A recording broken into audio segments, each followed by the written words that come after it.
Plan de lectura día 22, mes 11.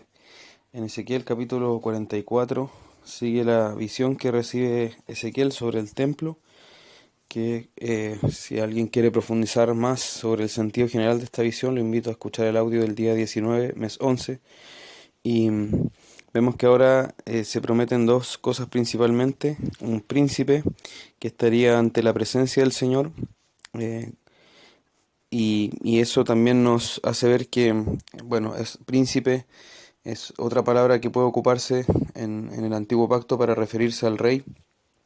Y ya en el marco de esta visión, donde se restablece la comunión de Dios con su pueblo, se anuncia entonces que habría un rey que sería un verdadero adorador y que también tendría una comunión especial con Dios.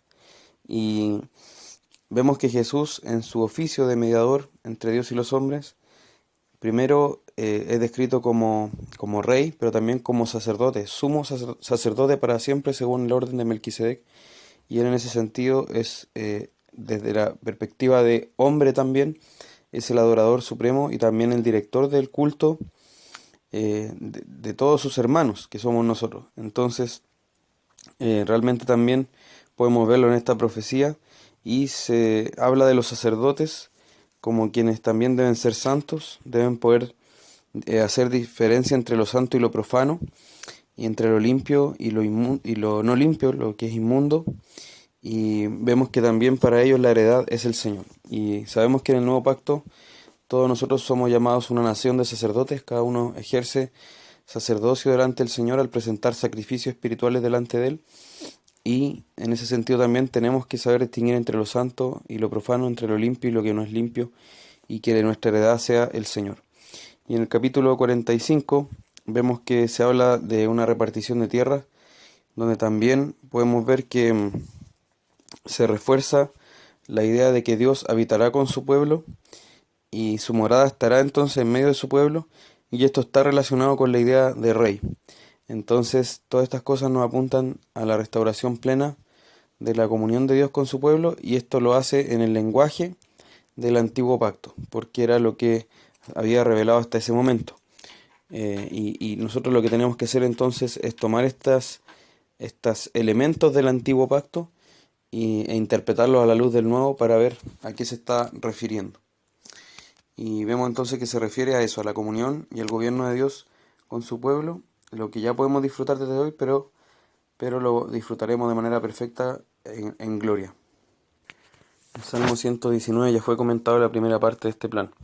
Proverbios 28, del 8 al 10, primero nos hace ver que aquel que desobedece la palabra de Dios en cuanto a las relaciones comerciales, y específicamente en cuanto a aprovecharse de otro, porque eso constituía la usura.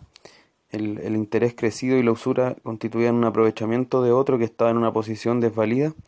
Entonces esa persona sufrirá consecuencias de sus acciones, y su dinero finalmente no le aprovechará, sino que el Señor en su justicia de alguna manera hará que ese dinero igual vaya en beneficio de quienes han sido despojados. Recordemos que estamos hablando acá en el marco de la ley del antiguo pacto y de la teocracia que se había establecido en Israel sobre esa ley. Igual nos establece un principio de justicia en general, pero esto no es algo que se va a cumplir sí o sí en todos los casos en la vida cotidiana. Pero lo que sí vemos es que el Señor está atento a estas cosas, y Él abomina las prácticas abusivas en términos comerciales respecto de aquellos que son desvalidos. Y también vemos que el que aparta su oído para no oír la ley no va a ser escuchado, su oración es abominable. Eso lo hemos visto también en Ezequiel, cuando el pueblo quiere consultar al Señor, pero lo hace con un corazón idólatra y sin estar dispuesto a dejar sus pecados. Realmente el Señor no responderá esas oraciones de quienes se acercan con un corazón que ama la maldad.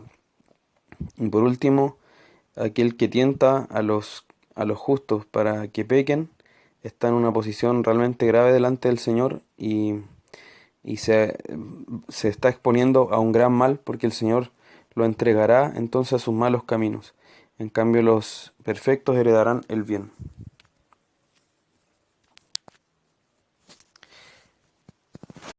Por último, en Primera de Pedro, hoy día comenzamos esta epístola y vemos que, como lo dice su nombre, la escribió el apóstol Simón Pedro y tiene que haber sido antes del año 67, que se estima que es el momento en que él murió en las persecuciones de Nerón en Roma. Y vemos que el tema de esta carta es la esperanza a través de Cristo en medio del sufrimiento. El apóstol aquí anima a perseverar a los creyentes y destacan estos conceptos de la santidad, perseverar en la santidad en medio de las circunstancias, que todas las tribulaciones que se puedan enfrentar no anulan los mandamientos de Dios, sino que nos llaman finalmente a obedecer y perseverar en santidad en medio de esas tribulaciones, recordando que somos extranjeros y peregrinos en este mundo. Y se presenta el sufrimiento también como parte de nuestra vida cristiana, como algo que debemos llevar de la mano con Cristo, fortalecidos por su Espíritu. Y se señalan entonces nuestros privilegios como creyentes, pero también nuestros deberes como peregrinos, como esposos, como esposas, como cada uno entonces en su situación particular. Luego entonces al comenzar la carta vemos que se presenta el apóstol y se refiere a los expatriados, y aquí habla a los cristianos que habían sido dispersos por distintos lugares debido a la persecución, y a ellos los llama elegidos. La Biblia no se avergüenza de la doctrina de la elección, la declara de manera pura y clara, y se nos habla de elegidos según la presciencia de Dios, el previo conocimiento, eso es presciencia. Y algunos han interpretado esto como que Dios sabía que las personas iban a creer y por tanto por eso las escogió, pero es en realidad algo muy distinto de eso. Es un acto de elección por medio del cual entonces Él conoció de antemano, pero en el sentido de determinar una relación de antemano. A los que antes conoció, nos dice Romanos 8:28. No se refiere a los que antes vio que iban a creer, sino que a los que antes tomó para sí, refiriéndose entonces al concepto de conocer bíblico, que se refiere a una relación personal. Entonces fuimos elegidos según ese previo conocimiento de Dios en santificación del Espíritu, y fijémonos que fuimos escogidos no porque obedecimos, sino para obedecer y ser rociados con la sangre de Jesucristo. En otras palabras, fuimos escogidos para creer, para que viviéramos una vida de santidad, de obediencia. Y por eso también comienza con una alabanza al Dios y Padre, porque Él nos hizo renacer. Ahí nuevamente eso implica un acto soberano de Dios, y vemos que la salvación es comparada a un nuevo nacimiento, tal como lo hizo Jesús cuando habló con Nicodemo en Juan capítulo 3. Nos hizo renacer a una esperanza viva por la resurrección de Cristo de entre los muertos. Ese es el fundamento de nuestra esperanza y también el de nuestra herencia. Esa herencia es incontaminada, incorruptible y no se puede marchitar. Y esa herencia está reservada en los cielos para nosotros. Es como si nosotros tuviéramos una gran herencia, una gran fortuna que nos está aguardando para ser entregada, y esa, obviamente es algo mucho más hermoso y precioso, incomparablemente hermoso, más hermoso que una fortuna material, es la vida eterna, y está siendo allí reservada para nosotros para ser manifestada entonces. Y mientras tanto, ¿cómo somos guardados?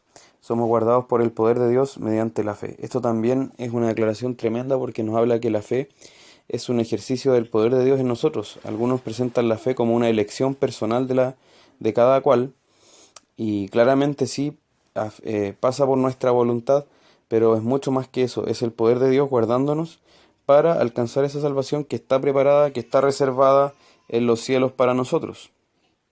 Entonces, luego de comenzar con esta alabanza y esta declaración de cómo es nuestra salvación, ahora pasa a aplicarla también a la circunstancia que ellos están viviendo, y se refiere a las pruebas. Esa esperanza que tenemos es la alegría en medio de las pruebas, y esas pruebas en realidad son algo que Dios está tratando con nosotros para que nuestra fe sea manifestada más preciosa que el oro, y sea para honra del Señor cuando sea manifestado Jesucristo.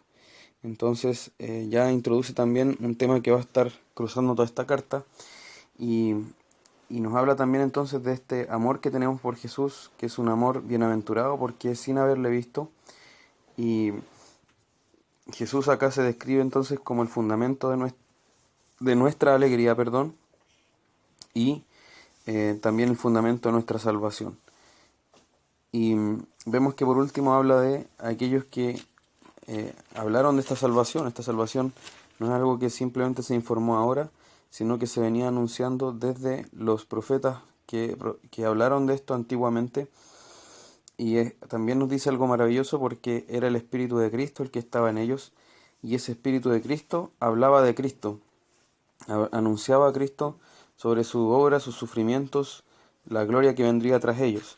Entonces también vemos que estos profetas no declaraban algo completamente nuevo como surgido de la nada, sino que estaban basándose o estaban siguiendo la continuidad de una revelación progresiva que venía desde los santos profetas antiguos, y donde el mismo Cristo estaba en ellos, inspirándolos, que el Espíritu Santo acá es llamado el Espíritu de Cristo, para hablar de este santo evangelio, este mensaje de redención. Y eso nos dice también que, bueno, y el texto lo afirma explícitamente, que ellos entonces había muchas cosas que no entendían en su momento, pero que estaban entonces profetizando para que otros en un futuro, en este caso nosotros que ya tenemos la revelación de Cristo, pudiéramos entender plenamente estas cosas. Ahora lo importante es que ellos, pese a que no entendían todo, sí entendían lo necesario para salvación, y podemos ver entonces que siempre el pueblo de Dios, como bien lo deja claro Hebreos 11, ha podido ser salvo por medio de la fe en las mismas verdades esenciales de salvación, que no es otra cosa que el Evangelio, que se viene revelando desde Génesis 3.15, que es la primera promesa de gracia, hacia adelante en todos los pactos que el Señor fue haciendo, para finalmente manifestarse de manera plena en el nuevo pacto revelado en Jesucristo. Damos gracias a Dios por estas cosas y que Él también nos ayude a entenderlas y a aplicarlas a nuestra vida.